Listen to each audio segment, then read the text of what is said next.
All right, you armchair bird watchers, it's time for Twits and Pishers. It's the best on the box for birders and bikers too.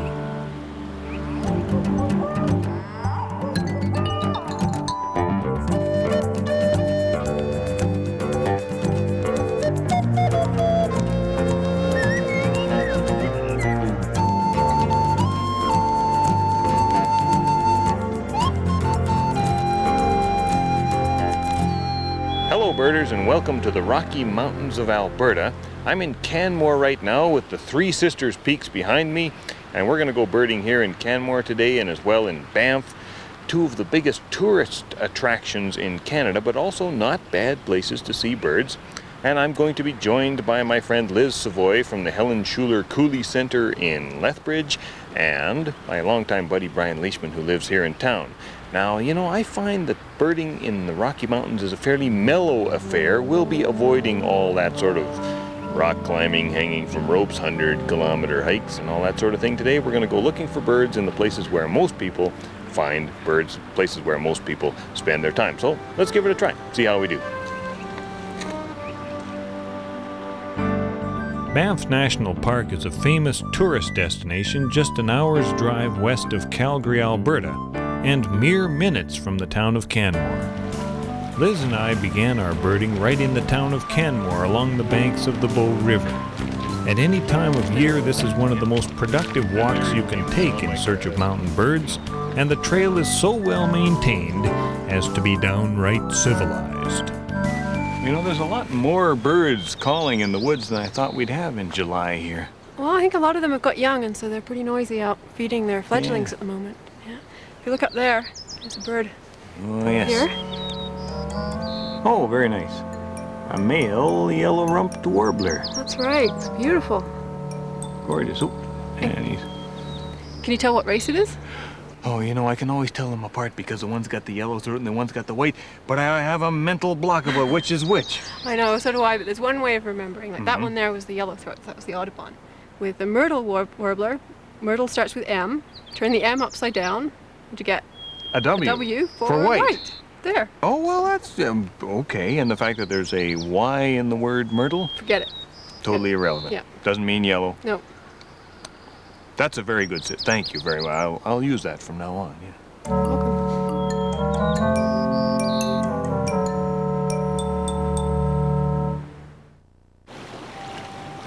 This white-throated sparrow catching insects beside the river surprised me, but not as much as my friend Brian surprised Liz Savoy. Fortunately, an appreciation of birds can make good friends of even the most dissimilar people. How are you? Not too bad. How are you? Good to see you. Yeah. See you, Brian? So, you ready for a little bit of bird watching here? I'm ready. Excellent. Is this where they set up for the Eagle Festival? This when is the golden it. eagles come through? Yeah, well, as you know, every fall everybody gets together, and of course the eagles are migrating, and so everybody shows up and looks for them for the whole weekend. But I hope you guys are going to treat me better than the last time I was here. What was the story? Well, I show up, of course. I'm riding my motorcycle, and I pull up, and sort of everybody's looking at me, and you know they're looking down their sort of nose at me, and I walk up to them and I go, so you guys seen any eagles today? And, yeah, you know, we've seen one or two eagles today. And I thought, oh yeah, okay. So I sort of join in, and I'm spotting, I'm looking around, and all of a sudden off to the east I spot this sandhill crane, and it's a long ways away. So I go, hey, there's a sandhill crane. Of course, you see all the spotting scopes and the binoculars go over there. It seemed like the longest time went by, I don't know, maybe 15, 20 seconds, and this lady goes, that's a sandhill crane.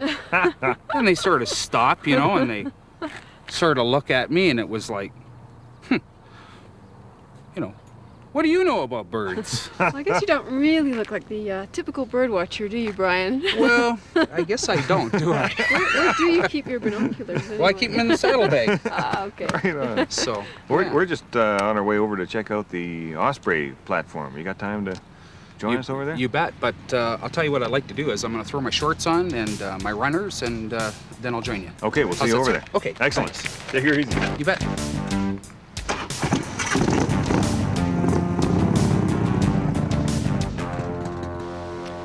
You know, birding is one of the finest activities ever devised by humankind.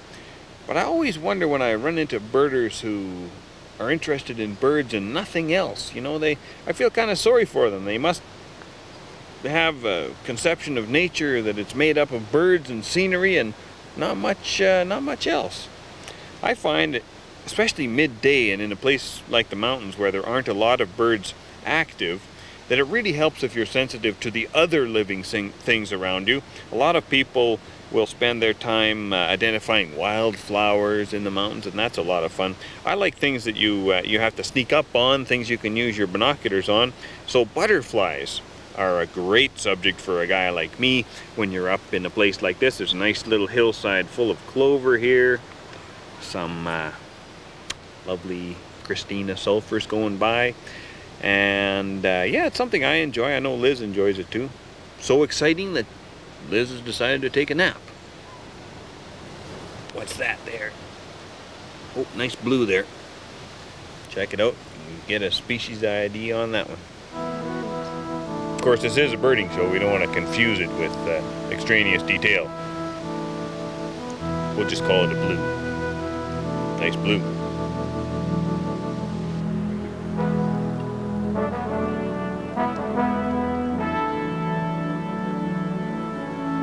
Look, there's the osprey up in the tree here. Oh, of course, yeah.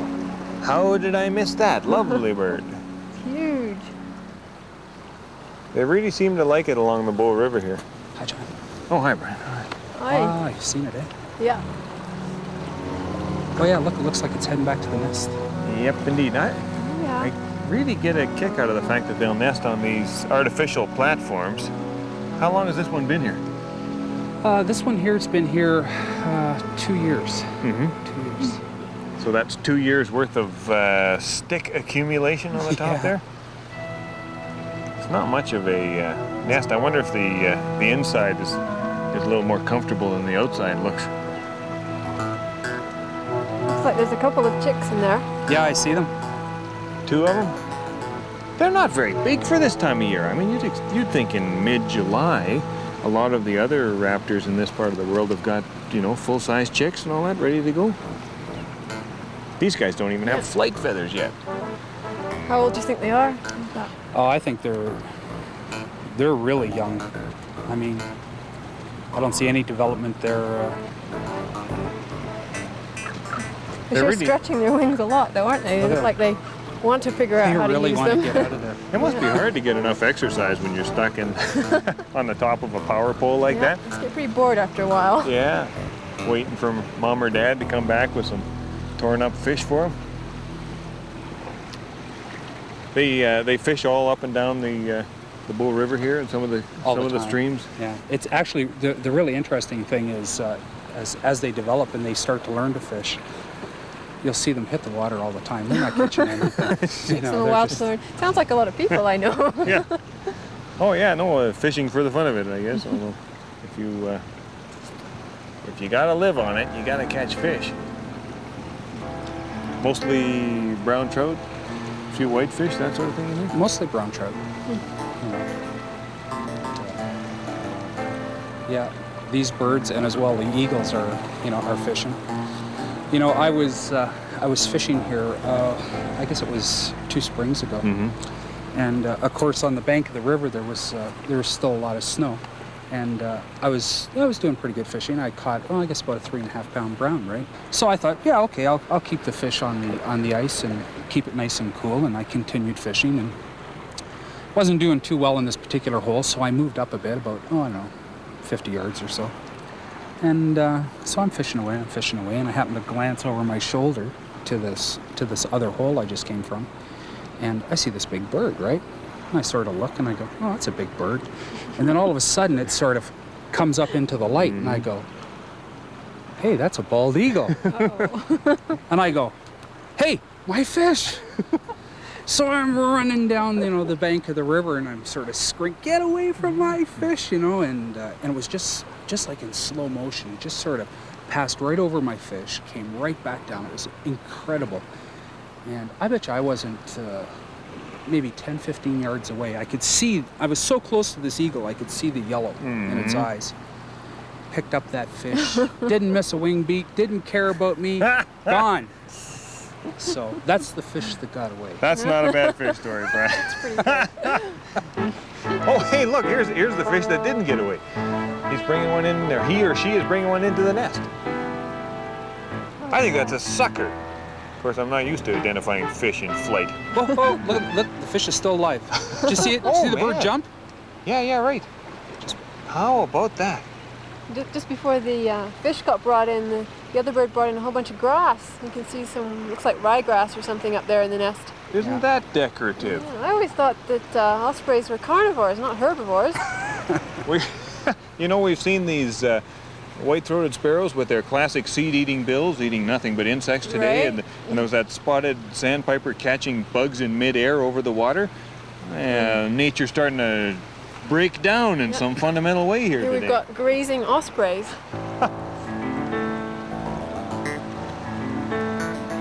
Quite the feeding frenzy going on up there. Yeah, it's really active. Oh yeah, they're slicing and dicing. Well, those chicks are going to have a good lunch or dinner. Yeah, nothing like raw sucker meat to put on the pounds. Yeah. Well, I like sushi, but I don't know that I like sucker. We could go into Banff for sushi tonight. What do you think? Sounds good to me. Oh yeah, That's a plan. that's a plan.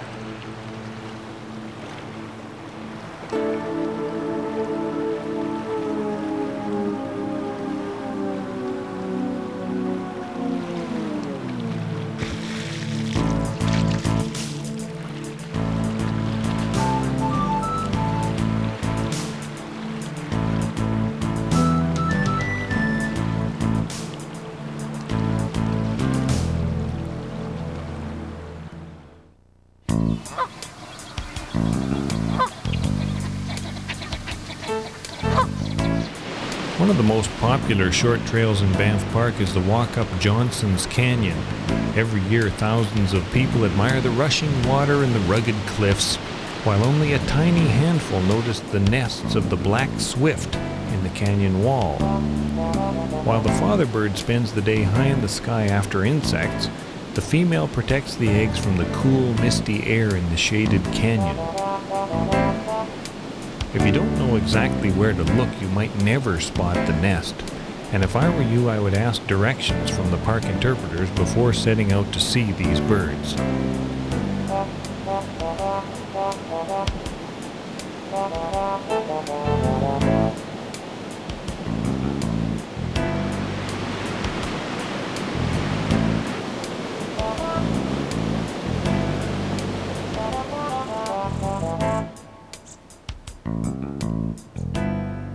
Liz, I really agree with your theory of how to find birds in the mountain forests. Yeah, it can be pretty hard sometimes. You can walk for miles and miles and miles and hardly see any birds, but personally I find the best thing to do is just sit down in one spot and listen and look and see what you can find. And just sitting here, we've seen and heard, about probably 9 or 10 different species now. Oh yeah. Well, I guess they just hunker down while you're going past, and once you sit down, they start becoming active again. Yeah, so you can find nests that way and see all kinds of neat things. Oh, what do we got happening right up in front of us here? Is that kinglet coming in? Yep. Ruby crown or golden crown? Golden crowned, I see. Yes. Oh, it's feeding the baby. Oh, wait a minute. No, that's not a... Not a kinglet. it's a... About 3 times bigger than the kinglet. That's a brown-headed cowbird baby Wow. it's feeding. Isn't that so? Have you ever seen that before? A kinglet? I've never seen a kinglet. I've seen other birds feeding cowbirds. But Yeah, warblers and things like that. Nothing well, that isn't small. that amazing? Huh. Man, that's a real story. The cowbird looks like it can eat the kinglet. That's massive. Yeah, well, how does it work? I can't remember if cowbirds ever make their own nest, but they certainly, most of the time, the female cowbird will find the Right. nest of another bird, lay the cowbird egg in that nest, and then the baby cowbird just grows that much faster and bigger than the other birds, Yeah. and usually the other birds, the parents' real baby birds don't survive, but sometimes they do. Generally they don't, though. They get chucked out of the nest or they die because they don't get fed enough food. Yeah, right. Right. Oh, there it comes again. Wow.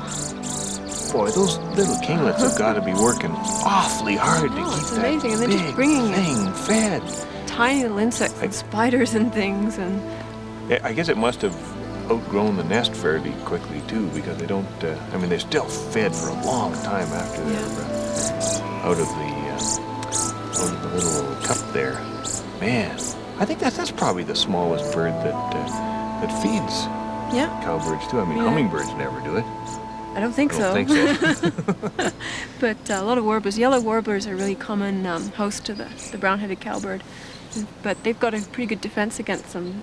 They'll actually, if they find a cowbird egg in their nest, they'll make another layer of nest over that egg and start all over again. And sometimes you can find yellow warbler nests that have been built up about 9 or 10 different layers of, nest, cowbird egg, nest, cowbird egg, nest, cowbird egg, and so on. But of course, they have to lay their own yellow warbler, a new set of yellow warbler eggs every time too. So it's pretty tiring on the warblers. Oh, absolutely.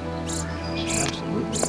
Well, I guess that's a big concern too with more forestry in the boreal forest, that you create more edge habitat, and the cowbirds will only go so far into the forest to find nests to parasitize. Yeah, I understand cowbirds are having a fairly major impact on songbird populations up north because of that.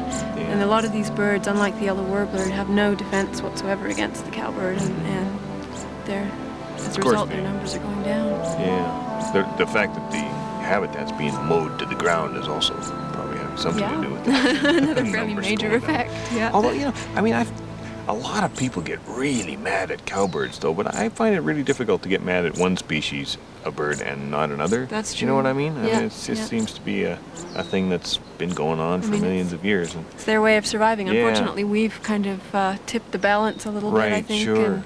And it is actually having a major impact on songbirds. But any parasite always has to, what am I trying to say? The parasite shouldn't have so much of an effect on the host that it wipes the host out, because they need the host. Yeah. Oh, there's a yellow-rumped warbler. Yeah. Oh, now that brings up another point. I was thinking last night about how you remember Audubon's and Myrtle, and the first 2 letters of Audubon are AU, which is the symbol for gold, which is kind of like yellow. And Audubon have the yellow throat. Perfect. Cool. And Myrtle's the M's upside down. Yeah. Good system. Well, this is just a dandy spot. I can sit here all day. There comes the kinglet again. It'd be neat to count how many trips they make in an hour. Okay, put on your phones there. All right. Here's a tip for those of you who have trouble remembering your bird calls and songs. Not that, Liz or I ever have that problem, especially Liz. Get yourself a portable CD player and a carrying case. Just something else to hang around your neck when you're out birding. Load up with CDs. I got the Bird Sounds of Canada here, Monty Brigham. Volume 2 and 3. Couldn't fit Volume 1 in there, but that's mostly ducks and stuff anyway, so hey, what kind of, crazy birder identifies ducks by sound? Oh, why not? Yeah, right. Anyway, so then you listen for a bird, like that one. Now let's say you're the kind of person who can't remember whether that's a white-crowned or a white-throated sparrow. Okay. Not that we'd be that sort of person. No. Got 2 sets of headphones here because we got 2 heads, 2 sets of ears. We could use one and cut it in half, but why not go whole hog? Get yourself 2 pair. And there we go. White-throated. White-throated. Number 9. Track number 9. Way better than cassette tapes. You'd be rewinding and winding forever here. No, it's not that one. Absolutely wrong. So we skip ahead to number 11. Track 11. White-crowned sparrow. And here we go. Okay. I would say that's the one. Excellent. You're listening to a white-crowned sparrow. All right, that's pretty cool. It's not a bad system, eh? Pretty good. Yeah, and it only cost me about $200 to get rigged up like this. So you know, price of a half-decent pair of binoculars. Right. Why not? Something else to carry with you in the field, and Yeah, I don't know whether I'd want to carry it hiking and stuff, but camping would be all right. I'm just the kind of guy who likes to carry things around when I'm birding. Yeah. I can see that. So, what do you think? Not a bad system, and you can play any kind of CD in there too. You know, not that you'd want to, but should work. Why not? And if you're really, really inexperienced at this, you can just sit there in the woods and listen to hours and hours of bird CDs until you find the right song. As they say, if you don't like the weather in Banff, just wait a few minutes. It's not that things change more quickly here, it's just that the weather sneaks up on you from behind the mountains. During a brief but intense downpour, Liz and I watched a family of common loons on the Vermilion Lakes. Banff visitors love their loons, and it's a shame more people can't recognize a loon until it sounds off with its wailing call. For a diving bird, a rainy day isn't much to be concerned about, and we tried hard to emulate that attitude.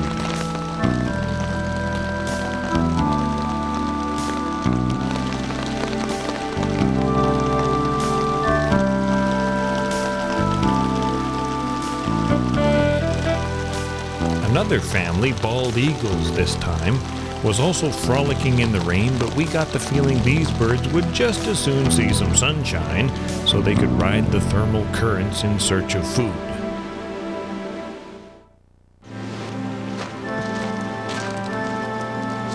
As the rain began to taper off, we watched as one of the adult eagles made its way around the lake.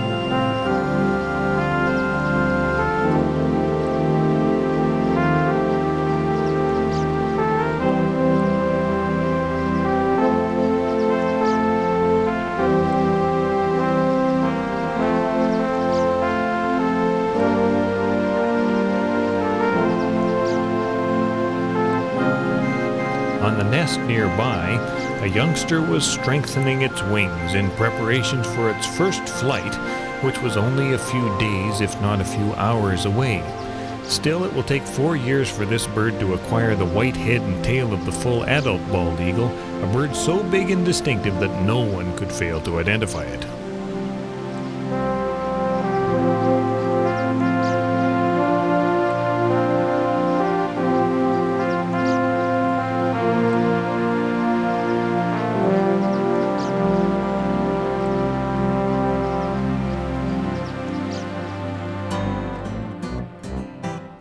"62 species might not seem like a lot for a 2-day birding trip, but the mountains are like that, and the scenery makes up for it. My only regret is that of the 9 species we hadn't seen before on the show, we only got videotape of one, the black swift.